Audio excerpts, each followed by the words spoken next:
இந்திய துணைக்கண்டத்து வரலாற்றில் பெரியார் அவர்கள் ஒரு நாள் கண்ணை மூடினார். அன்னைக்கு கலைஞர் முதலமைச்சர்.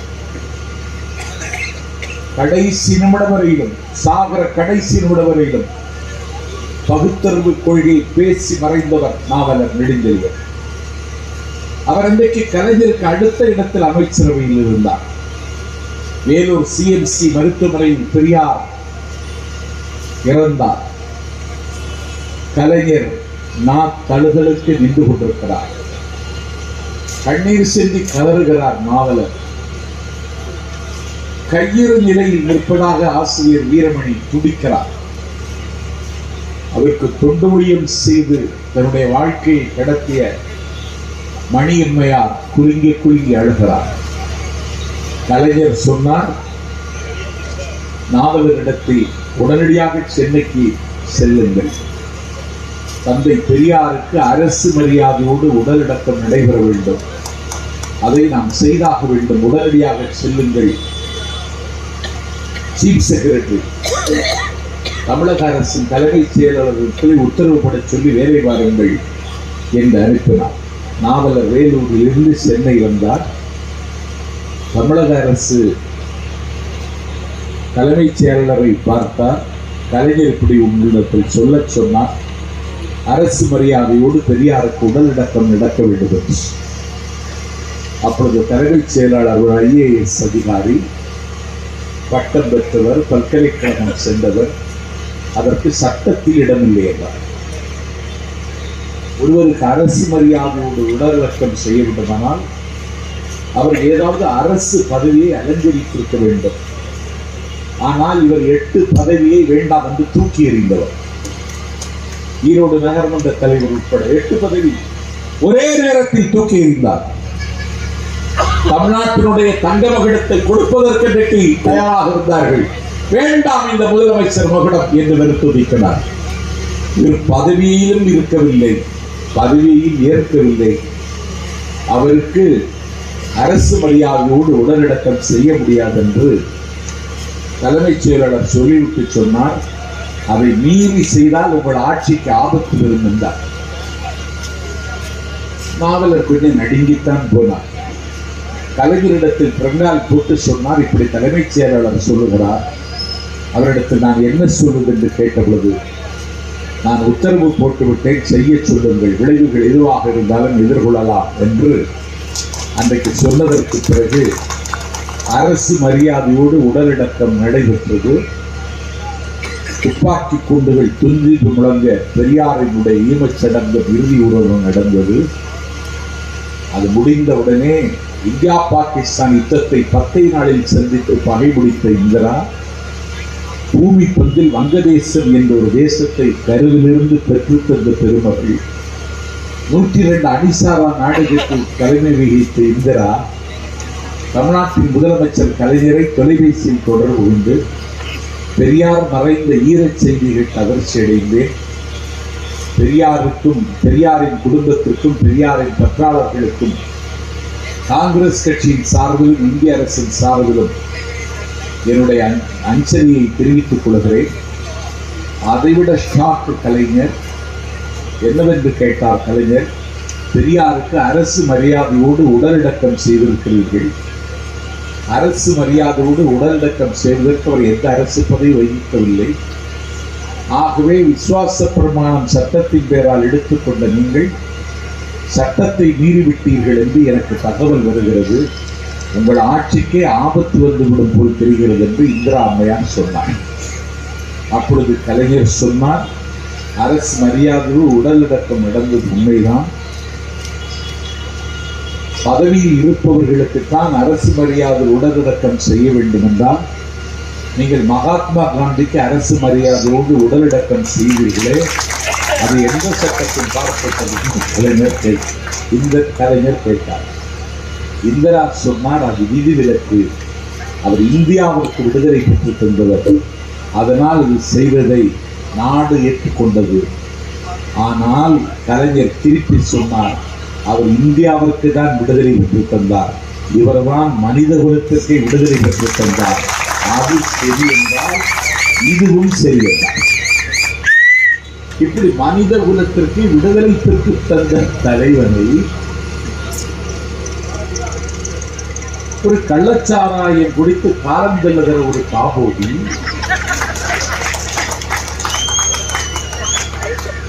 முதல் கல்யாணம் எப்போது நடந்தது என்றே தெரியாமல் இருக்கிற பயல் இன்றைக்கு அழுக்காக்குகிறான். நீ ஆண் மகனாக இருந்தால், நீ ஒரு அப்பனுக்கு பிறந்திருந்தால், நீ பேசுகிற தமிழ் தேசியத்தை நான் பேசுகிற திராவிடத்தையும் ஒரே விடையில் விவாதிக்க தயார். வருவாயா? நீ நாளைக்கு வருவதாக ஒரு செய்தி வருகிறது. ஒரே மேடையில் விவாதிக்க தயாரா? உன்னிடத்தில் ஏதாவது தரவுகள் இருக்கிறதா? என்ன திராவிடம் என்றால் என்ன உனக்கு பிள்ளை விளையாட்டு மாதிரி தெரிகிறதா? நீராறும் கடலுடுத்த என்று மனோன்மணியம் சுந்தரம் பிள்ளை மலையாள நாட்டில் இருந்த பொழுது சுவாமி விவேகானந்தரை சந்தித்தார். விவேகானந்தர் மனோன்மணியம் சுந்தரம் பிள்ளையிடத்தில் கேட்டார், நீ எந்த கோத்திரம் என்று கேட்டார். மனோன்மணியம் சுந்தரம் பிள்ளை சொன்னார், நான் திராவிட கோத்திரம் என்றார். ஏன்? ஆதிசங்கர பகவத்பாதர் காலடியிலே பிறந்தவர், இந்தியாவை காலாலேயே அளந்தவர், இந்தியாவினுடைய சமயம் என்று கருதப்படக்கூடிய பௌத்தத்தை, சமணத்தை வாதத்தினாலேயே வென்றவர் அந்த ஆதிசங்கரர். என் பெருமைக்குரியவர்களே, எங்கள் திருஞான சம்பந்தனை திராவிட சிஷ்யன் என்று கொண்டாடினார். ஏன்? இந்தியாவுடைய தேசிய கீதத்தை பாடிய ரவீந்திரநாத் தாகூர் தன்னுடைய தேசிய கீதத்தில் திராவிட உட்கல வங்கா என்று பாடுகிறார். இந்தோ ஆரிய மொழி குடும்பத்திற்கு எதிர் திசையில் நிற்கிற மொழி குடும்பம் திராவிட மொழி குடும்பம். திராவிட மொழி குடும்பத்தில் தலைமை தாங்குகிற மொழி தமிழ் மொழி.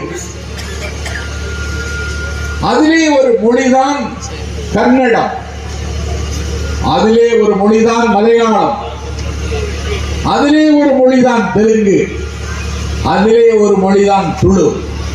எல்லாமே தமிழில் இருந்து பிறந்தது. தமிழ் வேறு, திராவிடம் வேறு அல்ல. இதை நாஞ்சில் சம்பத் சொல்லவில்லை. ராபர்ட் கால்டுவெல் கம்பேரிட்டிவ் கிராமரில் உலகத்துக்கு சொன்னார். உலகம் விழித்துக் கொண்டது. இன்றைக்கு என் காலடிக்கு கீழே காணாமல் போன காலங்களை மீட்பதற்கு நாங்கள் கீழடியில் தோண்டுகிற பொழுது எங்களுடைய திராவிட நாகரிகம் எவ்வளவு உச்சத்தில் இருப்பது என்பதை நாங்கள் இன்றைக்கு கீழடியில் பார்க்கிறோம், வெம்பக்கோட்டையில் பார்க்கிறோம். தமிழ்நாடு முழுக்க அகழ்வாராய்ச்சி செய்கிற பொழுது எங்கள் நாகரிகம், திராவிட நாகரிகம் எவ்வளவு தொன்மையானது என்பதை இன்றைக்கு உலகம் பார்த்து கொண்டிருக்கிறது. 100 ஆண்டுகளுக்கு முன்னால் ஜான் மார்ஷல் சிந்துநதிக்கரையில் நிலவிய நாகரிகம் திராவிட நாகரிகம் என்று நாஞ்சில் சம்பத் சொல்லவில்லை, ஜான் மார்ஷல் சொன்னார். ஜான் மார்ஷல் புத்தகத்தை நீ படித்திருக்கிறாயா? பரதேசி நாயே, நீ படித்ததே இல்லை. அப்படி ஒரு புத்தகம் எழுதினார் என்கிற விவரமாவது தெரியுமாடா? தற்குறி, உனக்கு தெரியாது. நீ கம்பேரிட்டிவ் கிராமரை படிக்கவில்லை, நீ ஜான் மார்ஷலை படிக்கவில்லை, நீ பரிமார் கலைஞர் என்கிற சூரிய நாராயண சாஸ்திரியை படிக்கவில்லை, நீ திராவிடத்தை ஆய்வு செய்த அப்பாத்துரையாருடைய புத்தகத்தை படிக்கவில்லை. ஏன்? தமிழினுடைய உயர்வை, தமிழின் மேன்மையை, தமிழின் தன்மையை, தமிழின் வன்மையை, தமிழின் கோட்டையை உலக அரங்கில் நிலைநிறுத்தி காட்டிய தேவநேய பாவாணரை படிக்கவில்லை. எதையுமே படிக்காமல் அவனை மொய்க்கிற ஒரு கூட்டம் இருக்கிறது. நான் அந்த தம்பிகளை மதிக்கிறேன். நாம் தமிழர் கட்சியில் இருக்கிற ஒவ்வொரு தொண்டரையும் நான் சம்பத் மதிக்கிறேன். ஏதோ ஒரு உணர்வும் வெறி உங்களை இயக்குகிறது. ஆனால் உங்களை இயக்குகிறதுக்கு அந்த வெறியும் உணர்வும் கிடையாது. அவன் ஒரு போலி. அவன் தமிழ்நாட்டு அரசியலில் ஒரு களை. அவன் ஒரு இடைச்சிறுகன். எப்பொழுதாவது யாருக்காவது வேலை பார்த்தே பழக்கி போறவர், அதிலேயே காசு பெற்று காலம் தள்ளுகிறவர். இந்த நாட்டில் ஜெயலலிதாவிடமிருந்து 400 கோடி ரூபாய் வாங்கினான் தேர்தல் பிரச்சாரம் செய்வதற்கு. 300 கோடி ரூபாய் பிஜேபி கட்சியிடமிருந்து வாங்கினான். அவன் போடுகிற பிராண்டட் ஷர்ட் 8,000 ரூபாய் 9,000 ரூபாய். அவன் போடுற பேண்ட் 7,000 ரூபாய் 8,000 ரூபாய். ஒரு நாம் தமிழர் கட்சி தொண்டன் அவனை வச்சு ஒரு கூட்டம் நடத்துவதற்கு ஈரோட்டில் ஒரு அறை போட்டால் அரை மணி நேரத்தில் 64,000 ரூபாய்க்கு குடிக்கலாம்.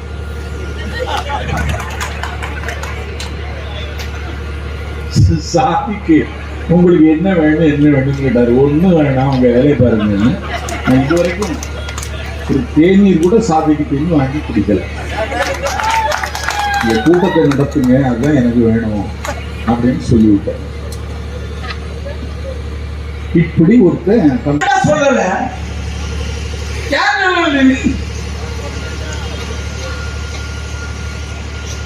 பிரபாகரன் சந்திச்சானா?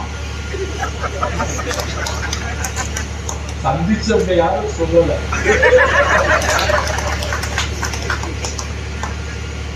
எங்க அண்ணன் வைகோ இந்த நாட்டில் கடல் தாண்டி சென்றார்.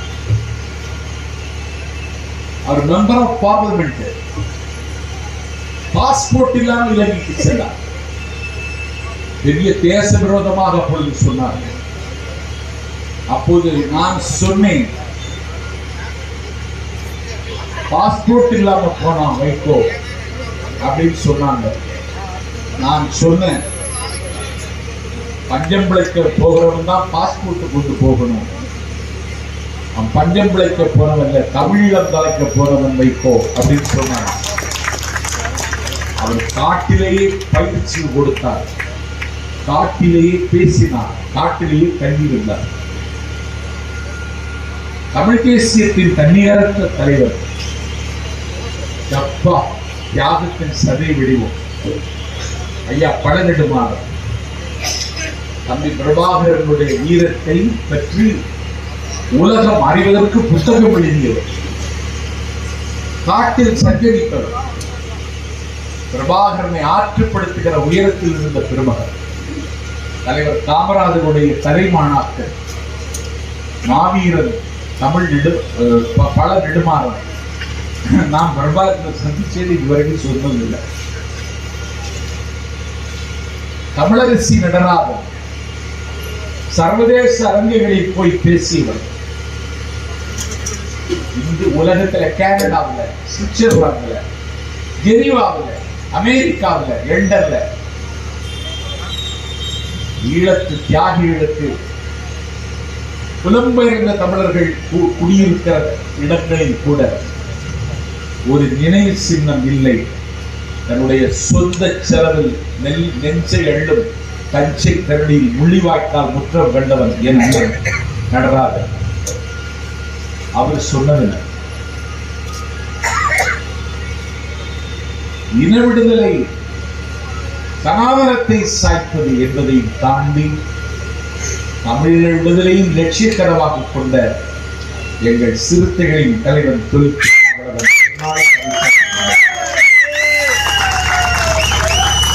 அப்படியெல்லாம் பிரபாகரன் சந்திக்க முடியாது. இன்னொரு நாட்டினுடைய அதிபர் கூட அவரை சந்திக்க முடியாது. ஏன்னா உலகத்தினுடைய நிகரற்ற வீரன் நேற்றும் இன்றும் நாளைக்கும் அவன்தான். ஏன்னா சர்வதேச சமூகத்தினுடைய ஆயுதங்களை அவன் எதிர்கொண்டவர். அவர் சிங்கள பேரினவாதத்தை தகர்க்க வேண்டும் என்று சிந்தித்தவர். அவர் நஞ்சிருக்கும் குப்பிகளை நடுக்களத்தில் தொங்கவிட்டு வெந்தெரித்திருந்த வேங்கர்களின் தலைவர். தாகம் எடுத்த பொழுது கூட தண்ணீர் குடிக்காமல் தொண்டைக்கு தடை உத்தரவு போட்டு முத்தமிழை படித்துக் கொண்டே நல்லூர் கந்தசாமி கோவிலில் மரணத்தை முத்தமிட்ட தம்பி திலீபரை தயார் செய்து தந்தவர். எனக்கு தெரிந்த உலக விடுதலை வரலாற்றில் இத்தனை ஈகள் எந்த விடுதலை போரிலும் காலமாக போனதில்லை, கல்லறை குயில் ஆனதில்லை. அவ்வளவு தியாகம் அவர்கள் செய்தார். அந்த தியாகத்தை அவர்கள் செய்தார்கள் என்றால் தம்பி பிரபாகரனை நம்பித்தான் செய்தார்கள். அந்த தலைவன் எங்களுக்கு ஆமக்கரி பெருமாள் மாந்திரம். பிரபாகரன் விட செஃப்பாடாரா நீ சந்திச்சதே 5 நிமிடம். அதுக்கு ஆதாரம் ஒன்று இருக்கா? உங்க போட்டோ இருக்கா? போட்டோ இன்னும் புதிய இடம் தான் இருக்குது. அந்த போட்டோ இந்த பேருக்கு கொடுக்கல. ஒரு அப்பமானவன் அவங்களுக்கு அப்பமே தெரியும், நமக்கு இப்பதான் தெரியுது. போட்டோவை கொடுக்கல. யாரு கூட போட்டோ எடுத்து நாளைக்கு கூட கொடுக்கலாம்.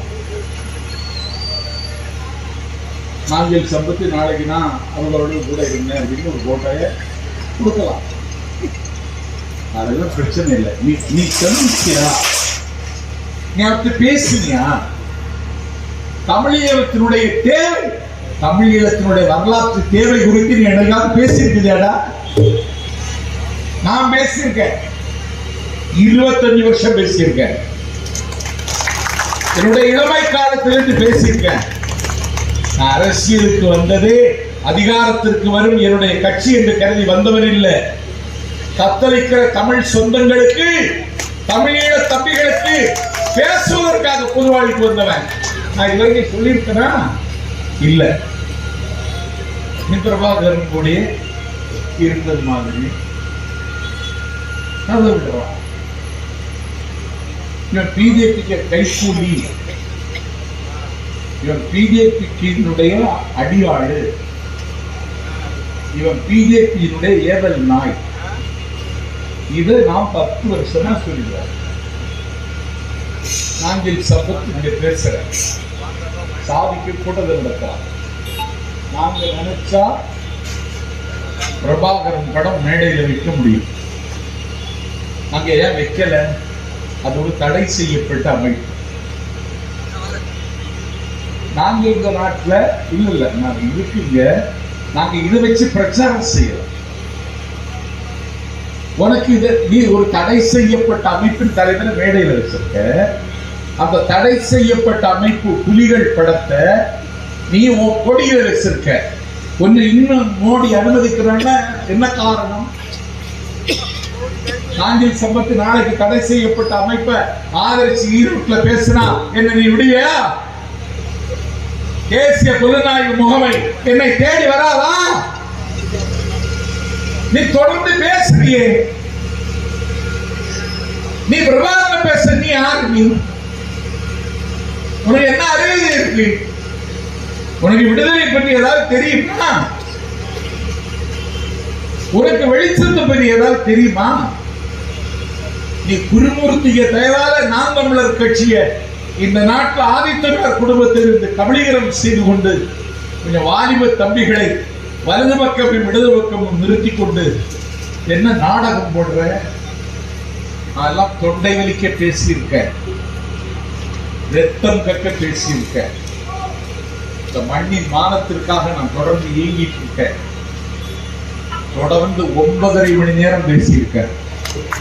இரவு 10 மணிக்கு ஆரம்பிச்சு அடுத்த நாள் அதிகாலை 7:30 மணிக்கு முடிச்சோம்னா இதுல பெரிய பேச்சத மாதிரி கையெல்லாம் தூக்குறேன். கைய தூக்குறேன். நல்லா இருக்காது. முதல்ல உன் கட்சியை தூக்க வேண்டிய நேரம் வந்து எல்லாரும் பால் வாங்கி வச்சிருந்தீங்க. தூக்க போறோம். உன் கட்சிக்கு இறுதி ஊர்வலமும் ஈமச்சடங்கு இங்கதான் நடக்கும், ஈரோட்டில். பெரியாரை, பெரியார் இயக்கத்தை தெரியாது. பெரியார் அரசியல் சட்டத்தை எரிக்கிறாருங்க. அரசியல் எரிக்க முடியுமா? எரிச்சா விடுவாங்க? எரிச்சா பெரியார். சட்ட எரிப்பு போராட்டம், பெரியாரோடு சிறை செல்வதற்கு கருப்பு சட்டைக்காரர்கள் அணிவகுத்து நின்றார்கள். அதில் ஒரு பேர் காத்தூர் முருகேசன். கல்யாணமாகி 15 நாள்